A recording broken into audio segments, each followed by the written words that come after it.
Welcome to the regular fourth Saturday talk at Nalanda. I'm going to present the short sutras on the perfection of wisdom. The perfection of wisdom is the first part of the second turning of the wheel of Dharma.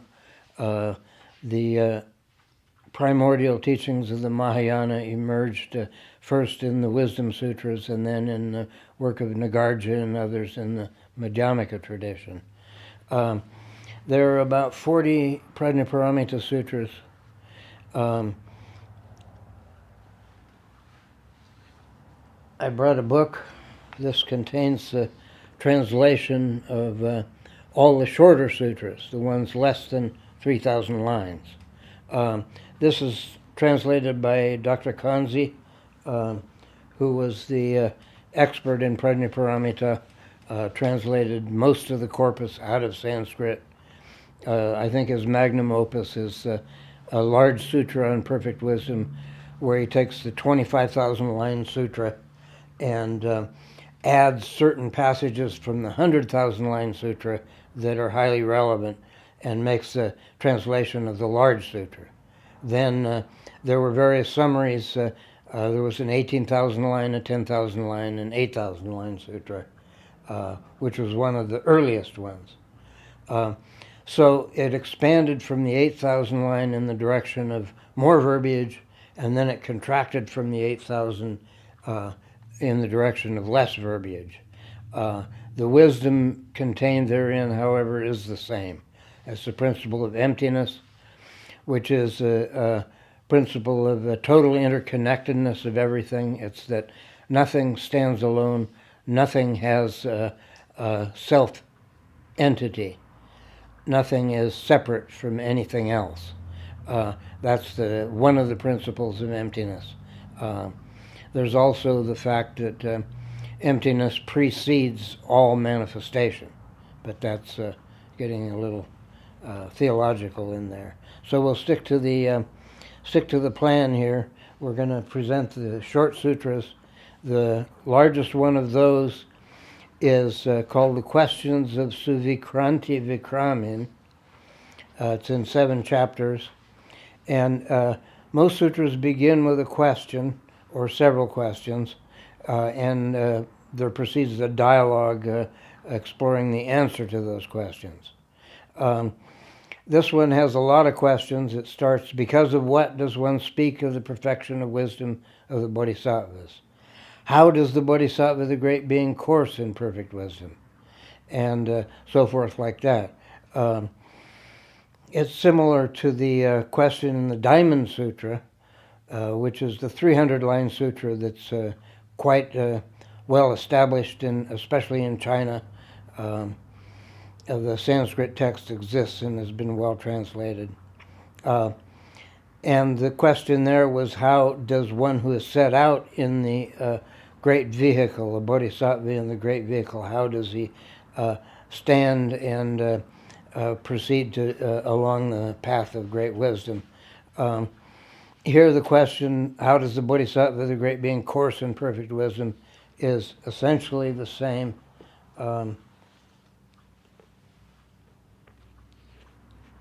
From the introduction, I got the blurb. The text restates the doctrines of the perfect wisdom using considerable reasoning power.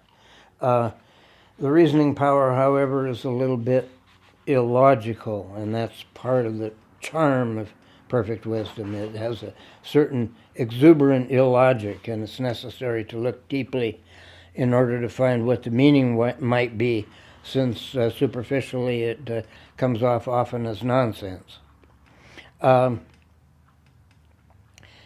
This is in the Questions of Suvikranti Vikramin. Just as space is immaterial, invisible, non-existence, not totally real, so is this perfection of wisdom immaterial, invisible, non-existence, not totally real.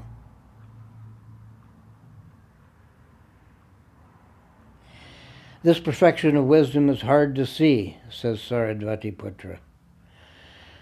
The Lord answers, because it does not admit of being seen by anyone. Hard to understand, O Lord, is this perfection of wisdom, because in it no fully real Dharma is apprehended which it has fully known. Indefinable, O Lord, is this perfection of wisdom, because it has not been set up by the definition of any Dharma. This perfection of wisdom has not been set up for the decrease or increase of any Dharma, because it does not review any Dharma which decreases or increases. This perfection of wisdom has not been set up for the transcending of any Dharma, because it does not apprehend any Dharma which it should transcend. This perfection of wisdom has not been set up for the diminution or accumulation of any Dharma, because it does not review any Dharma that would be subject to diminution or accumulation. And so on it goes. Doesn't leave us much logic left.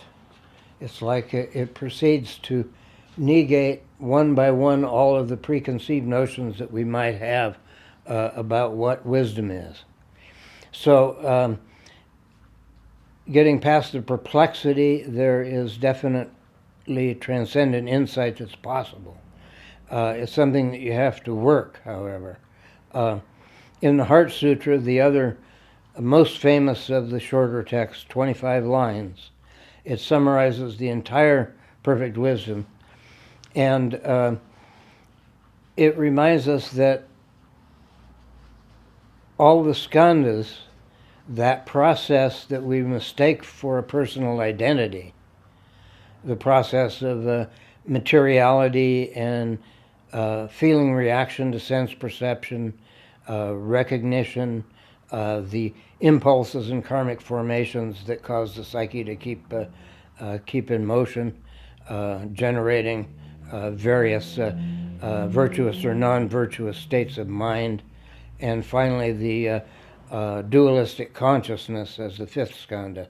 Those skandhas replace the notion of an I, the notion of a personal being, with an impersonal process. And then the insight of the Perfection of Wisdom Sutras that came along was that not only is the personal self empty of any substantial existence, any essential nature, but that the phenomena, the dharmas themselves, are empty of any essential nature. And that being the case, then the Wisdom Sutras enunciate one dharma, one phenomenon after another, and negate its independent existence. It's only in relation to all other dharmas that a phenomena can exist. So that's the crux of the perfection of wisdom. And then there are variations which are extremely fertile for thinking about how to proceed. But the bottom line remains that the method of the perfect wisdom is to take the view that all things are empty, all things are interconnected. There's no thing that you can perceive or think of that is truly separate from any other thing, from every other thing. So that being the case, the Wisdom Sutras romp through that absurd situation with great glee. And it's a little easier to deal with than Nagarjuna's very logical and precise approach to the same material. Nagarjuna progressively negates all preconceived notions you might have about the way reality is, leaving us with the emptiness of interdependence. But the Prajnaparamita covers the same ground a lot more exuberantly and a lot more illogically and joyfully. This 25,000-line sutra, I haven't nearly done justice to it, but it's a good start. You now know it exists. This book of Kanzi's is still available, it's still in print, and it contains translations of all the shorter sutras. And they're extremely varied lot, come to think of it. After the Vikranti Vikramin questions, that sutra. The next largest one is the Perfection of Wisdom in 700 lines. And in this case, it's a trialogue, a three-way dialogue between Buddha, Manjushri, and Saradvati Putra expounding unproduced dharmas. The notion being that it might seem that these dharmas exist, but ultimately they're unproduced. They don't arise and they don't cease. From the point of view of the great emptiness. From the point of view of our own perspective, they seem to exist. They're like rainbows in the sky. They don't have substance, but there they are. They're like the reflection of the moon in water. There it is, but it's not substantial. And what the moon itself is open to speculation. We can consider what we need to discover about that.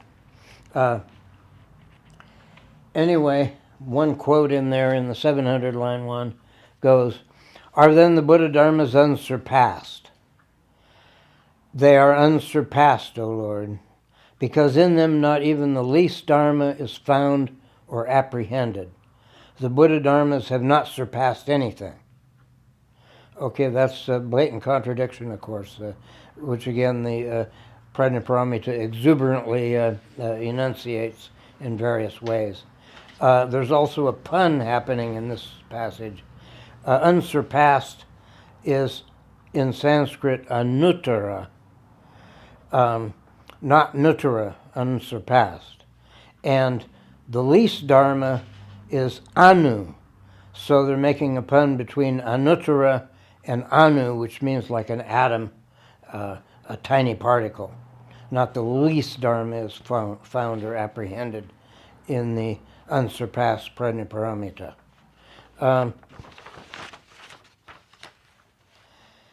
Then there's a version in 500 lines,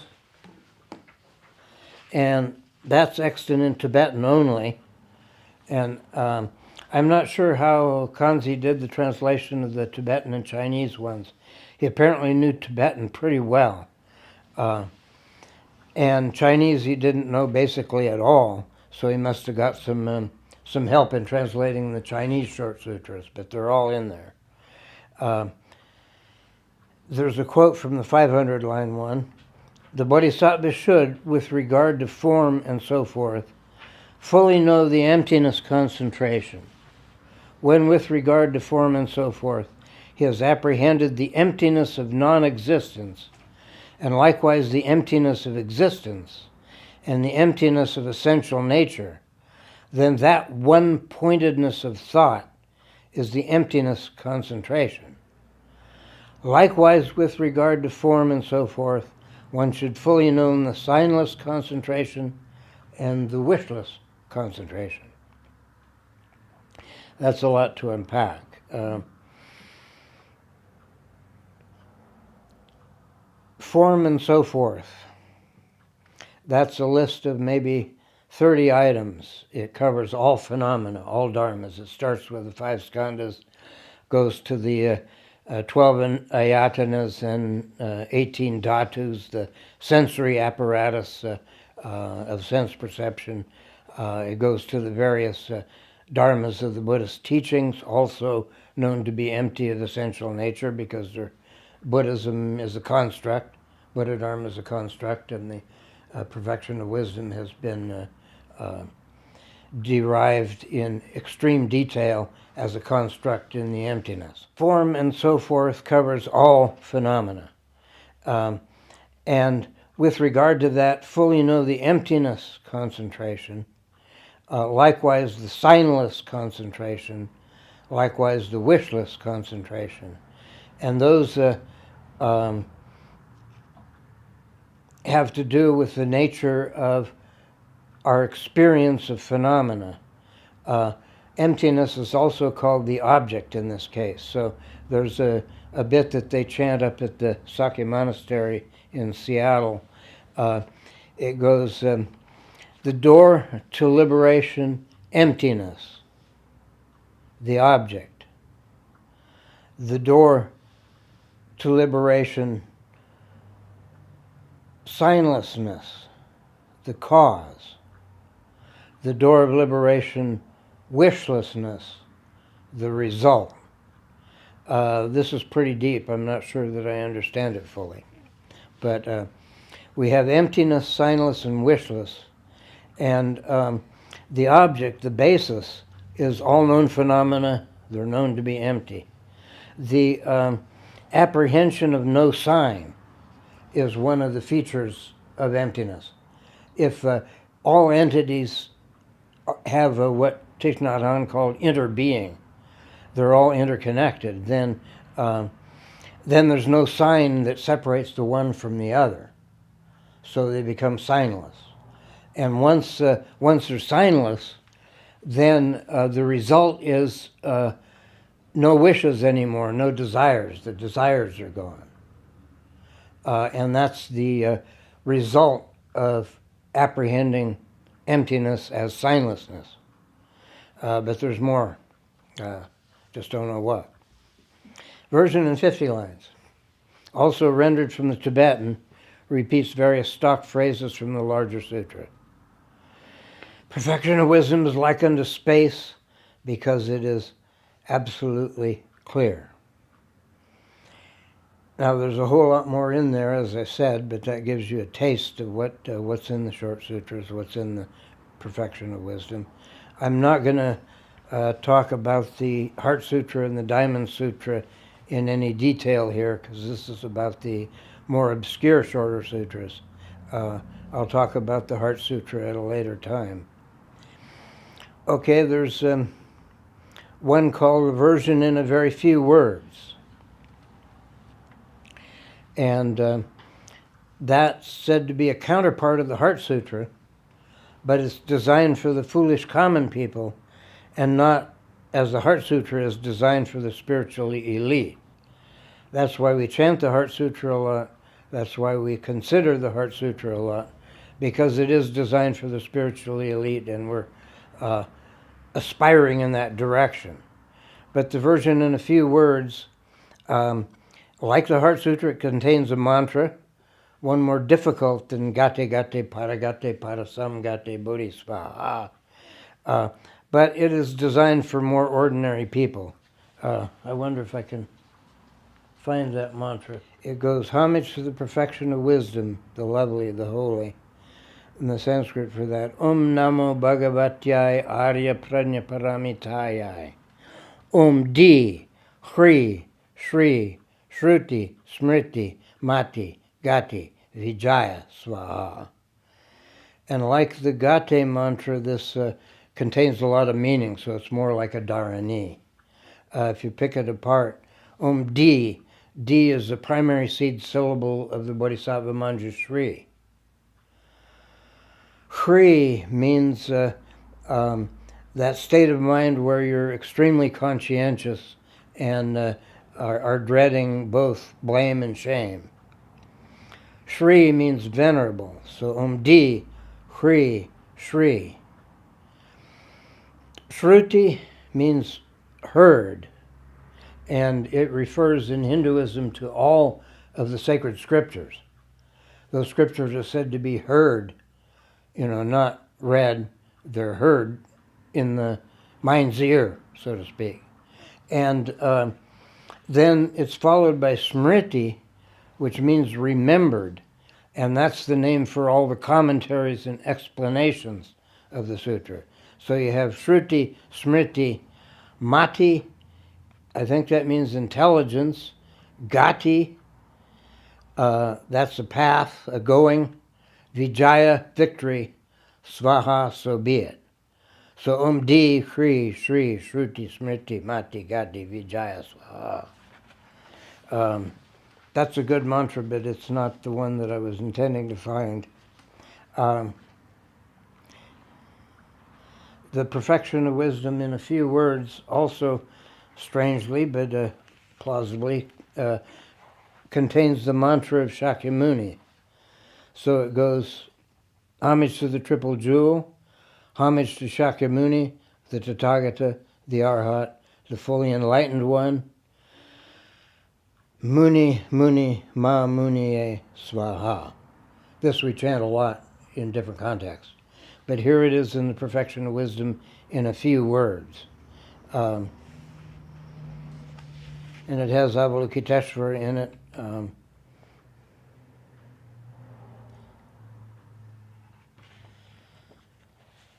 And then there's a much more difficult one here, but I'll attempt it. Om Jaya Jaya Padmabe Avame Avame Sarasarani Deity Devata Anupalani Yudat Tarani Parachakra Nivarani Puriya Puriya Bhagavati Sarvasha Mamacha Sarva Satvanancha Sarvakarma Avaranani Vishodaya Buddha Adhishtite Svaha. Yeah, that one's, you'd have to chant that a lot to get it to flow. Okay, we're up to the perfection of wisdom of the 5 bodhisattvas, which is rather charming. The 5 bodhisattvas are keyed to the mandala, the directions of the mandala. I think there's time. I'll try reading one. This is kind of long-winded, and it contains, again,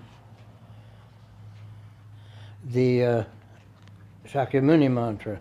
This is the perfection of wisdom for Vajrapani, a key bodhisattva symbolizing the power of Shakyamuni Buddha. So it goes, homage to all Buddhas and bodhisattvas. Thus have I heard at one time, the Lord dwelled at Rajagriha.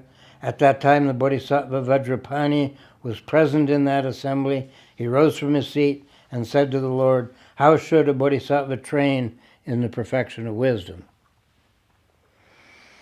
The Lord said, the bodhisattva Vajrapani should train in the perfect wisdom through the non-production of all dharmas.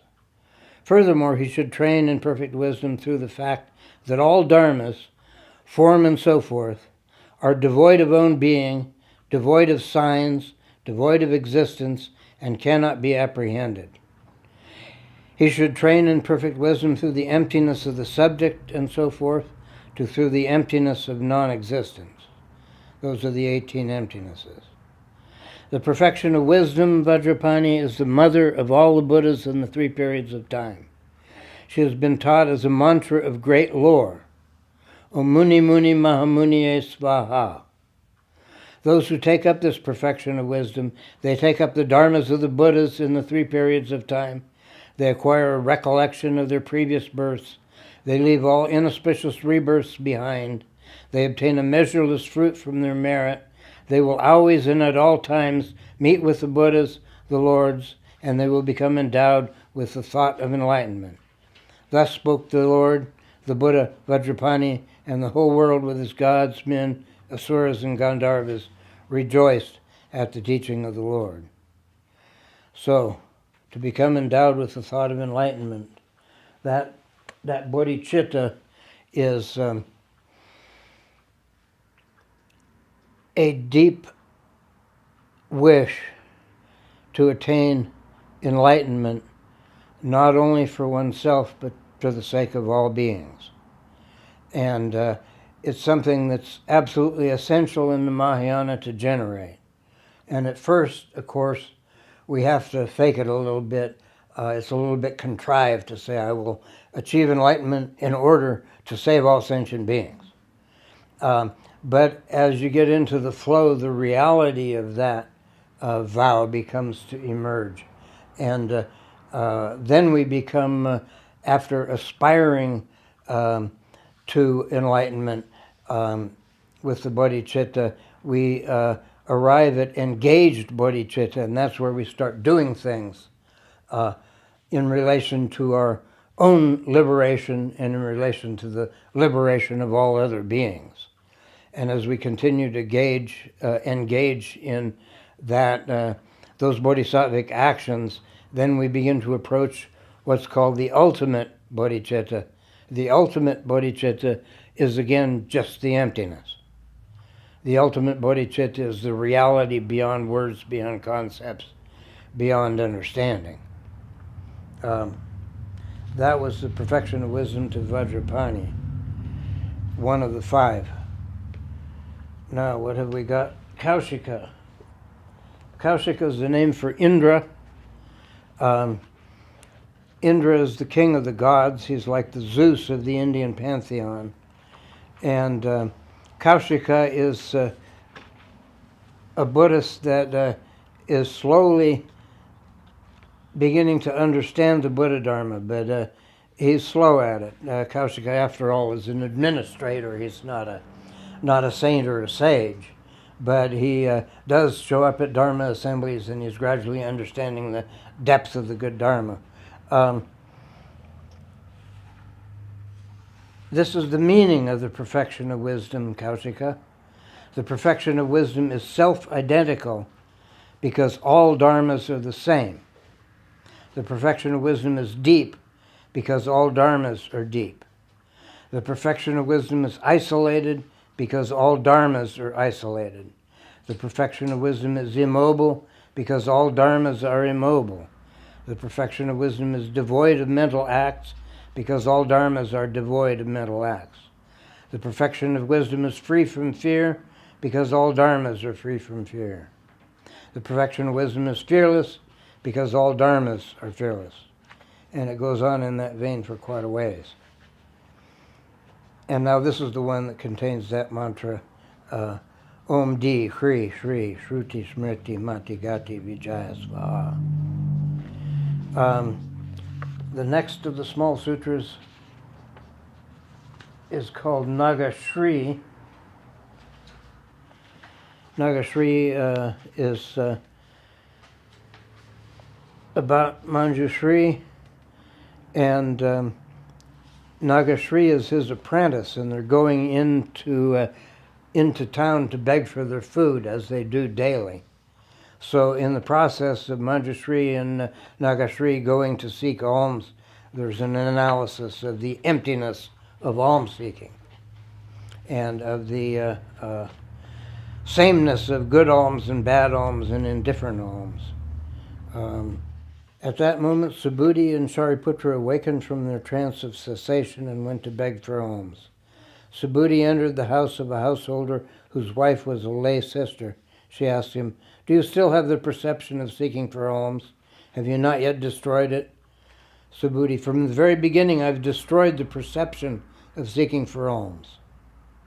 At the beginning, was it destroyed or not destroyed? The future is empty like the past, quite like the original emptiness. So it goes on in that vein. They have quite a dialogue while they're getting their daily bread. Then there's a curious tantric sutra called The Perfection of Wisdom, which explains how benevolent kings may protect their countries. And here we have a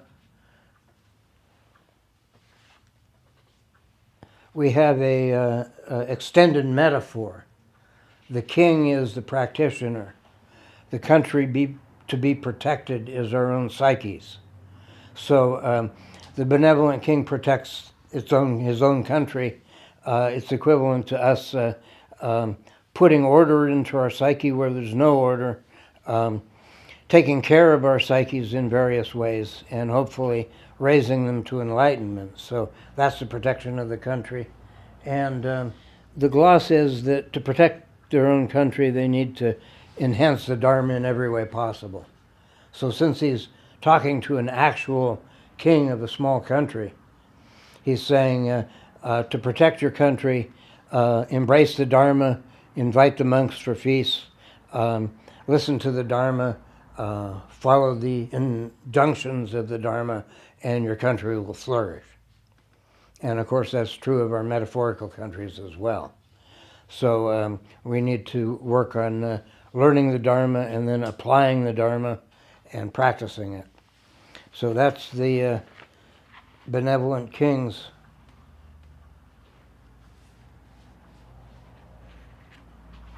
And then there are a few more short ones. There's one in 150 lines. Om, free us from all the bonds of evil, liberate us from all rebirth in the places of woe.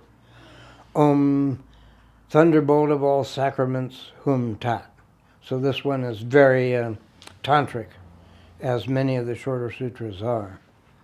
In what way are they tantric? Oh, well, ordinarily if they have mantras, that's considered tantric. And there are also some tantric keywords that appear in some of the more tantric sutras. So this is tantric because, for instance, they're invoking a whole bunch of beings here. And the dialogue is with Vajrapani again, who represents the power of the Buddha, that being a more tantric figure than Chenrezig or Manjushri. So you have love, wisdom, and power. The love is Chenrezig, the wisdom is Manjushri, and the power is Vajrapani.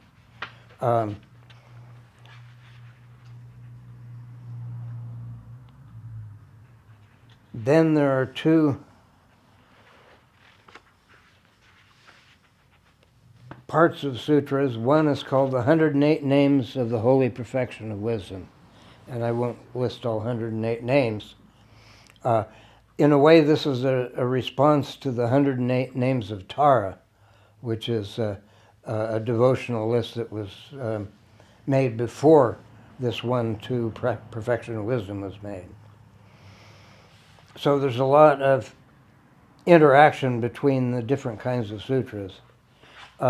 This 108 names contains a difficult mantra.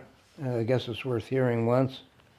Om Pradne Pradne Mahapradne Pradne Vibhasa Pradne Lokakare Abhyana Vidamane Siddhe Susiddhe Siddhamane Bhagavati Sarvanga Sundari Bhakti Vatsale Pasarita Haste Samasvakari Tishta Tishta Kampa Kampa Chala Chala Rava Rava Gacha Gacha Agacha Agacha Bhagavati Ma Vilamba Swaha. That's quite a bite. I like that one. A lot of them are very aesthetically pleasing as well as meaningful. But frankly, I don't recognize a lot of the Sanskrit words, so I don't know what it's saying. It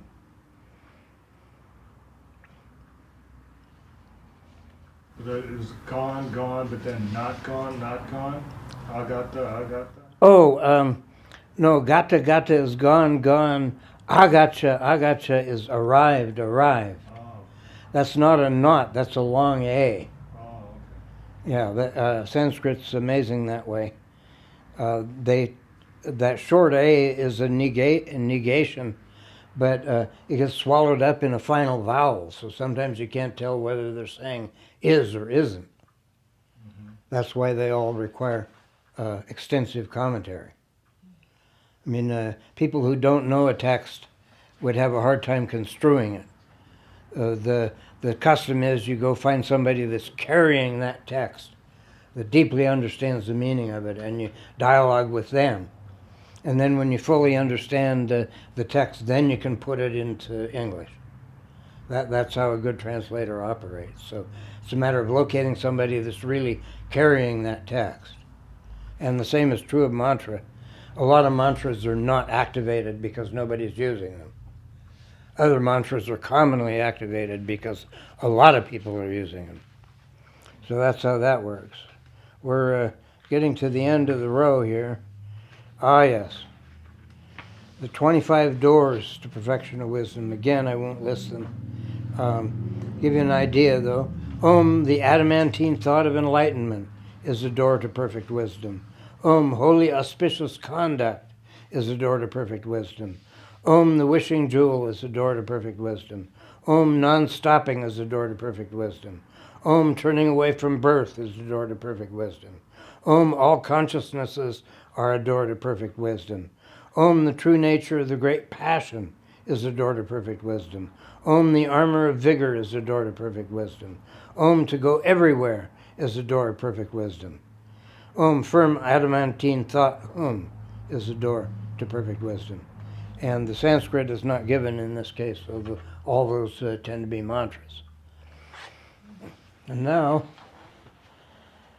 there's only one sutra left, and that's the shortest sutra of the lot. It's called the Perfection of Wisdom in One Letter. And it goes like this. The Blessed Perfection of Wisdom, Mother of all the Tathagatas, in one letter. Receive, O Ananda, for the benefit of all beings, the perfection of wisdom in one letter. Ah. And that sounds like somebody took it and ran with it and shrunk it down to the minimum. But there's a little bit of profundity in there too. For one thing, A is the first letter of the Sanskrit alphabet. And the idea is the A generates the other letters.